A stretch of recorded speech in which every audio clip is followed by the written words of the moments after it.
Hey, mon meilleur ami, mon ami de tout le temps, toujours prêt à me consoler. Yahweh, mon meilleur ami, moninga nanga ya motema, akuti sanga na famia bonzambe, na betelo lisolo ya camarade nangai, azalaka lisusu camarade te, akoma na ye famille nangai. Il est mon meilleur ami, son nom c'est Jésus, son nom c'est Jésus, mon meilleur ami, mon meilleur ami. Dans le livre de Jean chapitre 11, versets 36 à 37,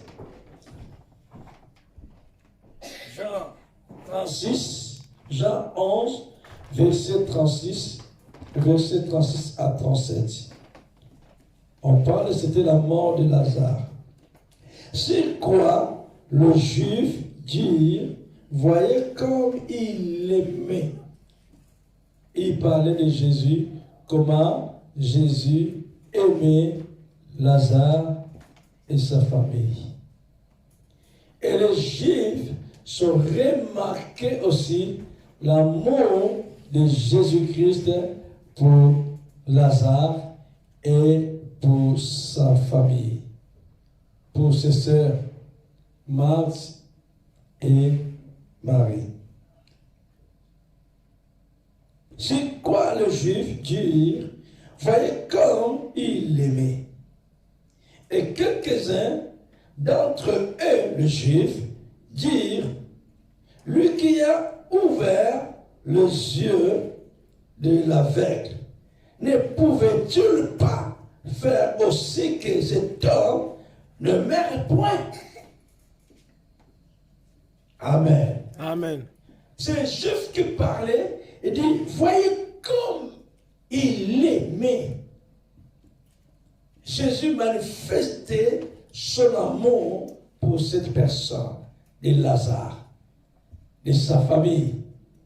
Oh, je voulais dire à une personne, Jésus n'est pas changé, il est le même hier, aujourd'hui et éternellement. Le même amour qu'il a manifesté pour la famille de Lazare et Lazare lui-même, c'est le même amour que Jésus manifeste pour ta vie. Amen. Il n'aime pas d'autres plus, d'autres moins. Non, Jésus nous aime. La Bible dit, il nous aime d'un amour éternel. Le Seigneur nous aime d'un amour éternel. Et ceux qui sont tout autour, le juif qui était là, ils ont remarqué cet amour que Jésus a manifesté pour cet homme qui était mort, Lazare, et sa famille. Et ils ont remarqué cela. C'est pour cela ils se sont dit, voyez comme il l'aimait.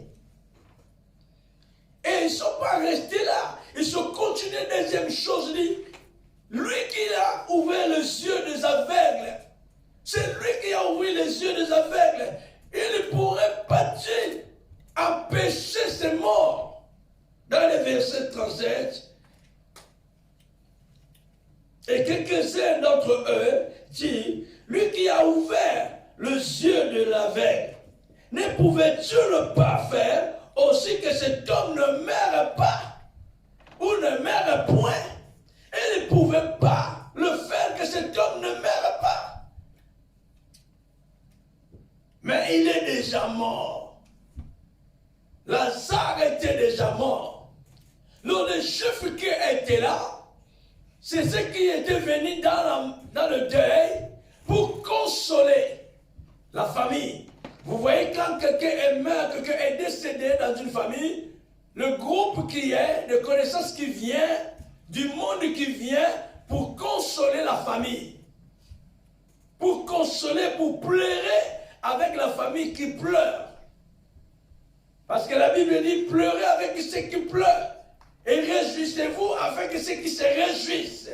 Alléluia. Amen. Et la famille de Marie et Marthe, ils n'étaient pas dans la période de la fête, mais ils étaient dans le deuil.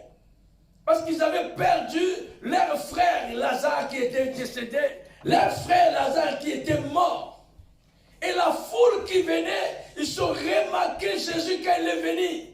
L'amour que Jésus a manifesté, d'être là, et pleurer aussi. Et ces Juifs sont dit, mais cet homme, c'est lui qui a ouvert les yeux des aveugles. Si peut-être on était là, on pouvait dire, peut-être ils ont continué les phrases. C'est lui, parce que Jésus n'a pas simplement ouvert les yeux des aveugles, mais il a guéri les malades. Il a délivré les gens qui étaient possédés. Jésus l'a ressuscité les morts. On peut aussi dire, lui qui a il avait ouvert les yeux des aveugles, lui qui avait guéri les malades, lui qui avait fait parler le muet, les sous ont entendu, les morts étaient ressuscités.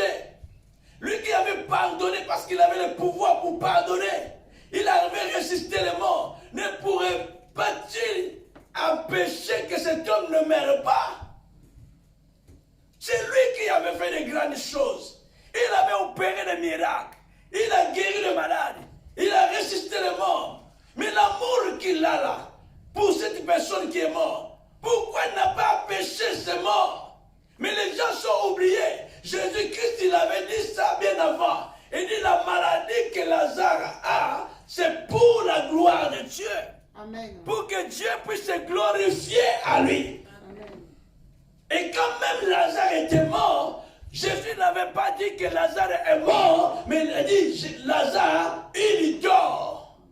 Et quand je vais venir là, je vais le réveiller. Il avait dit ça bien avant qu'il arrive chez Lazare.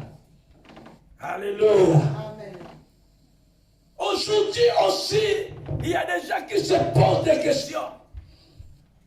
Jésus là que toi tu pries, Jésus là que tu passes ton temps dans la maison de Dieu, ne pourra pas-il changer ta situation? Alléluia. Amen. Regarde ta situation. Regarde tes problèmes. C'est fini déjà.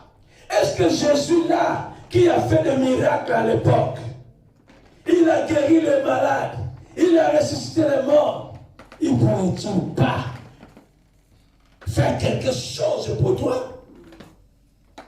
C'est Jésus-là qui a fait des miracles partout. La Bible dit il passait de lieu en lieu pour faire de merveilles, pour faire des miracles. Lui qui avait fait de grandes choses, ne pourrait-il pas empêcher que cet homme ne meure point? Donc cela veut dire, même si Jésus est venu, cet homme Lazare est déjà mort. À part d'être mort, il est enterré. À part d'être enterré, ils sont déjà mis les pierres tombales. Il n'y a plus moyen. Cet homme a fait déjà 4 jours dans le tombeau. C'est pour cela que ces hommes ils ont parlé. Ils ne pouvaient pas empêcher ces choses. Souvent, il y a quelque chose qui arrive dans notre vie, on se pose des questions. Ah Seigneur, tu ne pouvais pas empêcher ça.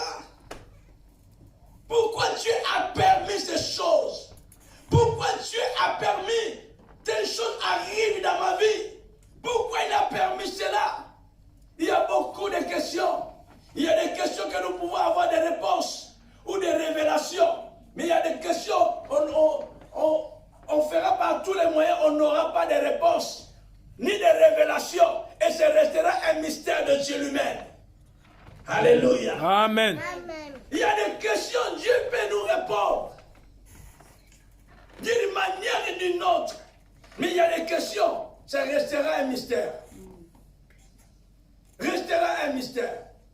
Jusqu'à ce qu'il va se glorifier dans les situations. Amen. Alléluia. Amen. C'est resté un mystère. Ces gens se posaient des questions. Ne pourrait pas-il empêcher cet homme de ne pas mourir? Mais il est déjà mort. Il est déjà enterré. Même si tu as l'amour pour Lazare, Lazare ne ressuscitera pas. Parce qu'il y a déjà le pierre tombale, il a fait déjà 4 jours. Mais ils avaient oublié que cet homme qui a manifesté son amour pour Lazare, il s'appelle la résurrection. Amen. Son nom s'appelle la résurrection et la vie. Amen. Alléluia. Amen. Il s'appelle la résurrection et la vie. Beaucoup se posent des questions. Ta situation est déjà pourrie. Ton problème est déjà pourri. Si ton Dieu là est vivant, si ton Dieu est le Tout-Puissant, pourquoi il n'a pas fait quelque chose pour empêcher que cette malheur ne vienne pas à toi? Pourquoi n'a pas fait? Mais laisse-moi te dire, il y a des choses, Dieu permet que ça arrive dans ta vie parce que lui-même il veut se glorifier. Amen. Alléluia. Amen. Parce que quand il va se glorifier, tout le monde va témoigner. Tout le monde va le louer. Il va dire, là, c'est Dieu lui-même qui a opéré dans ta vie. Amen. Alléluia. Amen. Alléluia. Amen. Il y a des situations, Dieu t'amène à la fin. Jusqu'à ce qu'il soit fini. Marie et Marthe, ils sont envoyés les gens pour appeler Jésus. Ils sont envoyés les gens pour dire à Jésus que ton ami, que tu aimes est malade. Viens pour le guérir. Les gens, ils savaient que comme Jésus aimait Lazare, et son ami est malade, automatiquement il va venir. Mais Jésus n'est pas venu, il est parti encore de l'autre côté. Jusqu'à ce que Lazare est mort. Jusqu'à ce que Lazare est enterré. Jusqu'à ce que soit mis le pierre tombale. Mais quand Jésus est venu, il a dit à la famille d'enlever le pierre tombale, d'enlever le pierre. Et il a appelé Lazare par son nom. Les gens sont oubliés. Celui qui était venu se présenter. La vie de Lazare est dans ses mains. Alléluia. Amen. La destinée de tout le monde, l'avenir de tout le monde est dans la main de Dieu. Amen. L'avenir, la destinée, la vie de tout le monde est dans la main de Dieu. La Bible dit, il tient le monde entier entre ses mains.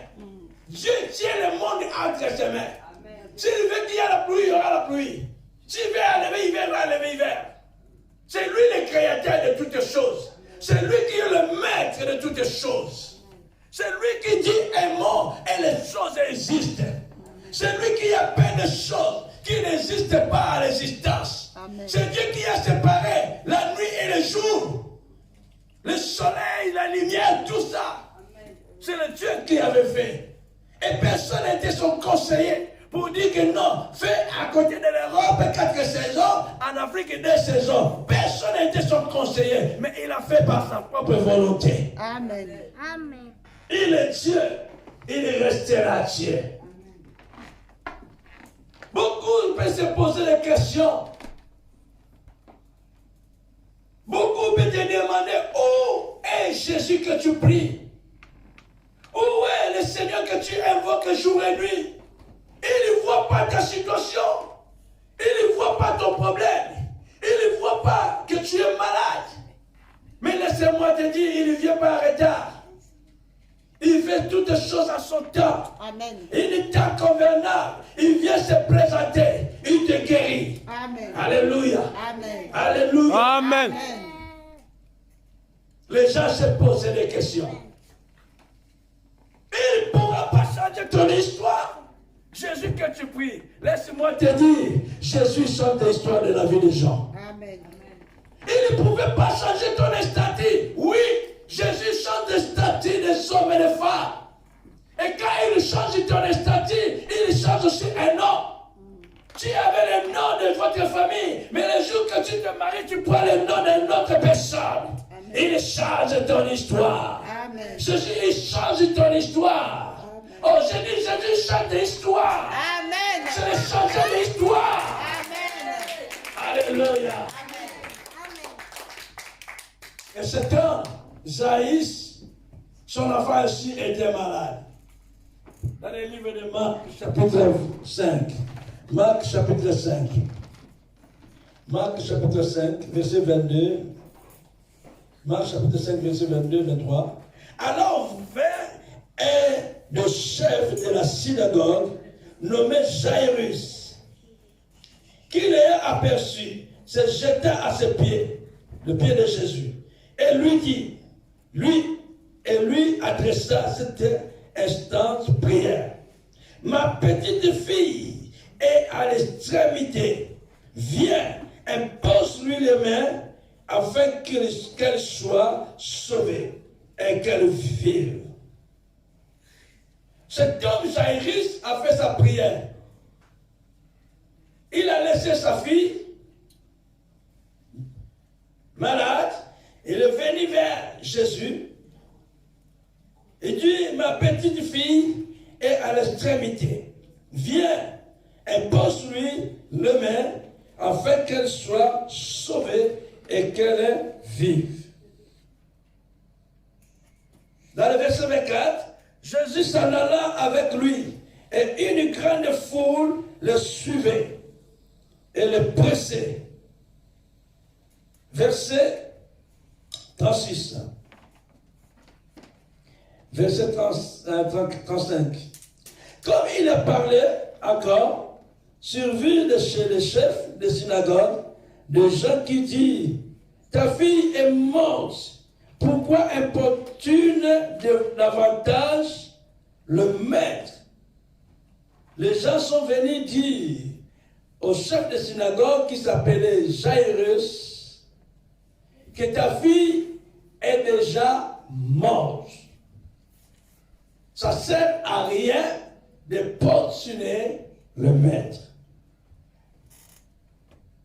Quand il a laissé sa fille à la maison, sa fille elle était malade. Elle est venue chercher Jésus. Il a fait sa prière.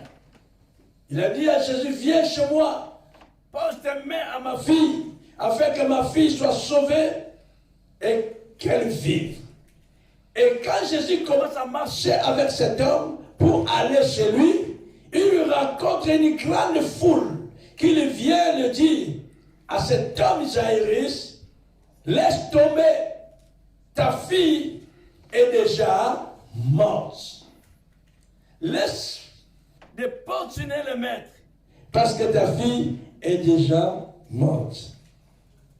Verset 36. Mais Jésus s'en tenait compte de ces paroles. Dit au chef de la synagogue, ne crains pas, crois seulement. Jésus a dit à cet homme, Jésus s'en tenait compte de toutes les paroles que les gens disaient.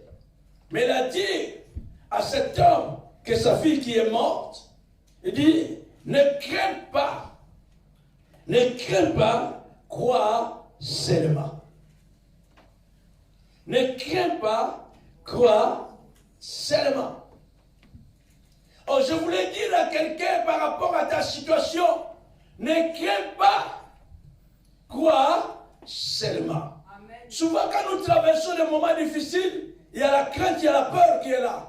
On est triste, on est froid, parce que quelque chose ne marche pas. Mais Jésus est venu avec une parole qui avait dit à Jairus, et il te dit aujourd'hui, ne crains pas, mais crois seulement. Amen. Ne crains pas par rapport à ta situation, ne crains pas par rapport à ce que tu es en train de traverser, mais crois seulement à Jésus. Amen. Crois seulement. Amen. Et tu verras la gloire de Dieu. Amen. La Bible dit, il a dit à Marie et Marthe, ne t'ai-je pas dit, si tu crois, tu verras la gloire de Dieu. Amen. Et aujourd'hui encore, il vient dire à Jairus, ne crains pas, bien-aimé. Ne crains pas par rapport à ta situation. Amen. Ne crains pas par rapport à la situation de tes enfants. Amen. Ne crains pas par rapport à la situation professionnelle. Amen. Ne crains pas par la situation de ton foyer. Amen. Ne crains pas par rapport à la situation de ta famille. Amen. Mais crois seulement. Crois seulement. Crois seulement. Ne crains pas par rapport à tes projets. Amen. Ne crains pas par rapport à tes études. Amen. Mais crois seulement. La Bible dit les miracles qui accompagneront. Les miracles accompagneront. Les miracles accompagneront. Amen. Alléluia. Amen. Les miracles accompagneront. Amen. Les miracles accompagneront. Amen. Les déclare que le miracle t'accompagne. Je déclare que le miracle t'accompagne. Si tu crois en Jésus, si tu crois à la parole, que les miracles vous accompagnent. Parce que la Bible dit ceci, les miracles qui accompagneront à ceux qui ont crié à son nom. Amen. Ne crée pas, crois seulement. Jésus a dit à cet homme, je fais les recherches. Quelque part la Bible dit, sa fille était une fille unique. Sa fille, c'était une fille unique. Donc c'est que cet homme, il n'avait pas d'autres enfants. Il a quitté la maison. Il a laissé son fils malade. Mais il est parti chercher Jésus. Il dit, viens, ça c'est ma prière. Viens chez moi à la maison. Ma fille est malade. Viens, tu le poses sur la main. Qu'il soit sauvé et qu'il vive. Il a laissé sa situation. Laisse ta situation. Laisse ton problème qui est en train de tourmenter ta vie. Mais monte dans la montagne. Va chercher Jésus. Va chercher Jésus. Laisse ta situation. Mais monte. Va chercher Jésus dans la montagne. Laisse ton problème. Laisse ton fardeau. Laisse tes situations compliquées. Tu les laisses là. Va chercher Jésus. Va monter. Oh, je viens vers toi. La Bible dit, si tu les cherches de tout ton cœur, il se laissera trouver. Amen. Si tu les cherches de tout ton cœur, Amen. si tu cherches Jésus de tout ton cœur, il se laissera trouver. Amen. Et la Bible dit, ceux qui l'ont trouvé, ils ont trouvé la vie. Amen. Ceux qui l'ont trouvé, ils ont trouvé la délivrance. Amen. Ceux qui l'ont trouvé, ils ont trouvé la guérison. Amen. Ceux qui l'ont trouvé, ils ont trouvé la santé. Amen. Ceux qui l'ont trouvé, ils ont trouvé la paix. Amen. Ceux qui l'ont trouvé, ils ont trouvé le mariage. Amen. Ceux qui l'ont trouvé, ils ont trouvé les enfants. Ceux qui l'ont trouvé, ils ont trouvé le travail. Amen. Parce qu'il est le Dieu des miracles. Amen. Rabashaka. Alléluia. Ne crains pas, quoi seulement. Et il est parmi, verset 36, verset 37, et il n'est permis à personne de l'accompagner. Ce n'est Pierre, Jacques et Jean, frères de Jacques. Il arrivait à la maison du chef de la synagogue où Jésus vit une foule bruyante, des gens qui pleuraient et poussaient des grands cris. Il entra et leur dit, pourquoi faites-vous du bruit? Pourquoi pleurez-vous? Pourquoi faites-vous du bruit? Jésus posait des questions aux gens. Oh! Pourquoi faites-vous du bruit? Pourquoi pleurez-vous? Mais il y avait quelqu'un qui était mort. Mais Jésus pose des questions. Ta situation est morte. Ça fait envie de pleurer, tu peux pleurer. Mais Jésus pose des questions. Pourquoi tu pleures? Pourquoi tu pleures? Pourquoi tu fais du bruit? Parce que les gens criaient. Les gens pleuraient. Il y avait la foule qui était là, qui pleurait, qui poussait des cris. Et Jésus rentre avec une parole douce. Une parole pleine d'assurance. Pourquoi faites du bruit? Pourquoi vous pleurez? Pourquoi vous pleurez?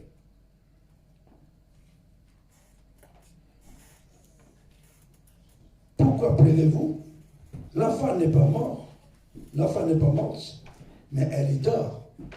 L'enfant n'est pas morte, mais elle y dort.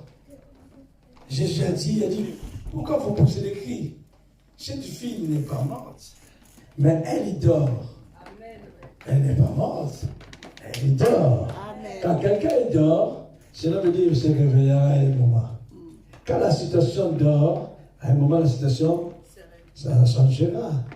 Pourquoi tu pleures? Oui. Et tel que des humains, quand nous avons des problèmes, nous pleurons. Dans un coin, tu es en train de pleurer, Seigneur, Seigneur, Seigneur.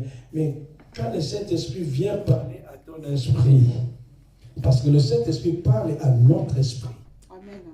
Le Saint-Esprit vient parler à notre esprit. Amen. Pourquoi tu pleures? Tu n'es pas abandonné. Alléluia. Amen. Pourquoi tu pleures? Tu n'es pas abandonné. Tu n'es pas délaissé. tu n'es pas seul. Ce n'est pas la fin du monde. Jésus est avec toi. Le Seigneur est avec toi. Pourquoi? Ta situation n'est pas morte. C'est la foule qui te dit que la situation est morte. C'est les avocats qui te disent que la situation est morte. C'est les juges qui ont dit. C'est les collègues qui ont dit. C'est les amis qui ont dit. C'est les gens qui sont venus pleurer avec toi. C'est les gens qui sont venus te consoler avec leur consolation charnelle. Laisse tomber. Arrête d'importuner le maître. Arrête d'importuner Jésus chaque nuit. Arrête de faire des prières de prière. Arrête de gêner. Ta situation est déjà morte. Mais Jésus dit, ta situation n'est pas morte. Alléluia. Ta situation n'est pas morte. Il dort. À un moment, il va se réveiller. Je vais venir le réveiller. Alléluia. Ta situation n'est pas morte. Amen. Je voulais dire à quelqu'un, les gens qui t'accompagnent, ils peuvent te décourager. Tes amis peuvent te décourager. Tes collègues peuvent te décourager. La famille peut te décourager. Te dire, laisse tomber. Ta situation, c'est fini, c'est mort. C'est impossible. Mais laisse-moi te dire, j'ai un ministère de la foi et de la puissance de la parole. Amen. Mon ministère, c'est un ministère de la foi et de la puissance de la parole. Amen. Car Jésus dit, ce qui est impossible aux hommes, c'est possible à Dieu. Amen. Je ne crois pas ce que les hommes disent, mais je crois ce que la parole dit. Amen. Je ne crois pas ce que les hommes disent, mais je crois ce que la Bible dit. Amen.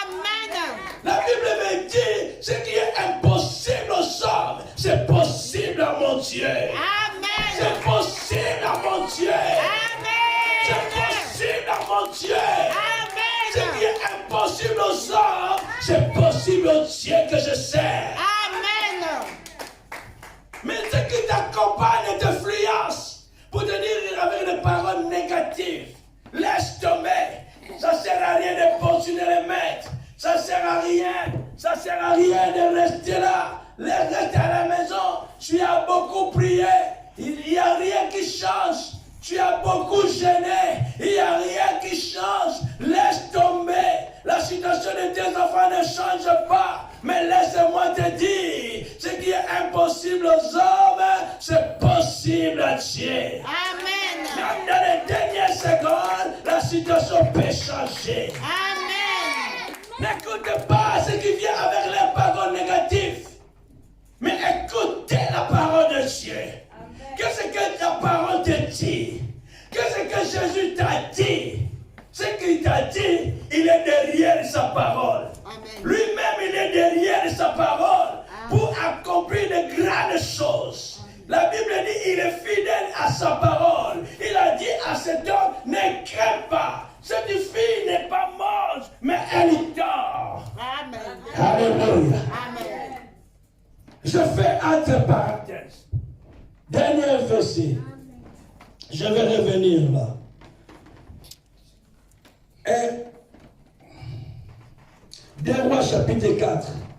2 Rois chapitre 4, notez, verset 18 jusqu'à 23.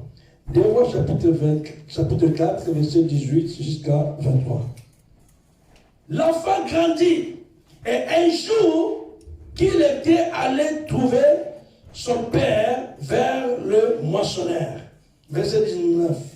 Il dit à son père, ma tête, j'ai mal à la tête. Le père dit à son serviteur, portez-le à sa mère. Le serviteur l'emporta et l'amena à sa mère. Et l'enfant resta sur le genou de sa mère jusqu'à midi. Puis il mourut. Verset 21. Elle monta, le coucha sur le lit de l'homme de Dieu. ferma la porte sur lui et sortit. Elle appela son mari et dit, envoie-moi, je te prie, un des serviteurs et une des ânesses. Je vais aller en hâte vers l'homme de Dieu et je reviendrai. Et il lui dit, pourquoi veux-tu aller aujourd'hui vers lui? Ce n'est ni nouvelle lune ni sabbat. Elle répondit à son mari, tout va bien. Elle a répondu à son mari, tout va bien. Dans les 2 Rois, chapitre 4. Elle a répondu à son mari, elle a répondu à son mari, tout va bien. On nous raconte une histoire d'un homme, d'une femme sunamite. Cette femme, elle était stérile. Un jour, l'homme de Dieu, Élisée, a prié pour elle et cette femme était tombée enceinte. Elle a fait un garçon. Et la Bible dit un jour, le garçon grandit et un jour, le garçon a eu mal à la tête. Et le garçon, comme vous faites les enfants, l'habitude, quand vous avez mal à la tête, quand vous avez mal au ventre, vous venez chez le papa ou chez la maman. Et l'enfant, il est parti voir son père. Il a dit à son père, j'ai mal à la tête, j'ai mal à la tête. Son père a dit, il a appelé son serviteur. Et il dit, prends l'enfant, tu l'amènes chez sa mère. Parce qu'il a mal à la tête. Et le serviteur, il a pris l'enfant, il l'a amené chez sa mère. Parce que l'enfant, il est malade. Et dans quelques temps, l'enfant est mort. Souvent, dans leur maison, quand l'homme de Dieu passait dans l'avenir, il dormait dans la maison. Mais Élisée, quand il passait dans ce quartier-là, la femme, il avait préparé une chambre. À chaque fois, l'homme de Dieu passe ici, s'il est fatigué, il peut dormir ici. Il avait préparé une chambre pour lui. Donc cet homme de Dieu, Élisée, il avait l'habitude de dormir chez la dame. Il avait une chambre là-bas. Ah, je me rappelle, quand j'étais trop jeune, il y avait une famille qui prenait soin de moi. Dans les cellules de prière que j'étais. Il y avait une famille qui s'occupait de moi. Et lui aussi, Élisée, il était occupé dans une famille. Et un jour, quand cet enfant il était mort, sa maman a pris l'enfant. Il a pris l'enfant et il a monté dans la chambre haute, la chambre de l'homme de Dieu. Il a monté là-bas, il a pris l'enfant, il a pris l'enfant qui est mort, sa femme, sa mère, la maman elle-même, a pris son enfant morte. Elle l'a posé dans le lit de l'homme de Dieu. L'homme de Dieu n'était pas là. Elle a posé là. Et il est descendu. Il dit à son mari, envoie-moi un serviteur, envoie-moi des ânesses pour aller chercher l'homme de Dieu. Et elle a laissé son fils mort. Elle est partie. Et son mari l'a dit, mais pourquoi? Aujourd'hui, ce n'est pas même pas dimanche. Pourquoi tu vas aller à l'église? Ce n'est pas même pas sabbat. Il dit non. Il a dit à son mari, tout va bien. Mais l'enfant est mort. Mais elle a dit à son mari, tout va bien. Il est parti voir l'homme de Dieu. Est-ce que tu peux dire, toi qui es traversé, tu es en train de traverser un moment difficile, on te demande, est-ce que ça va? Tu dis, aujourd'hui, surtout dans la France, là, quand on te demande, est-ce que ça va? Yes. La réponse commence toujours, tu sais, ce moment-là, il y a la crise, quoi.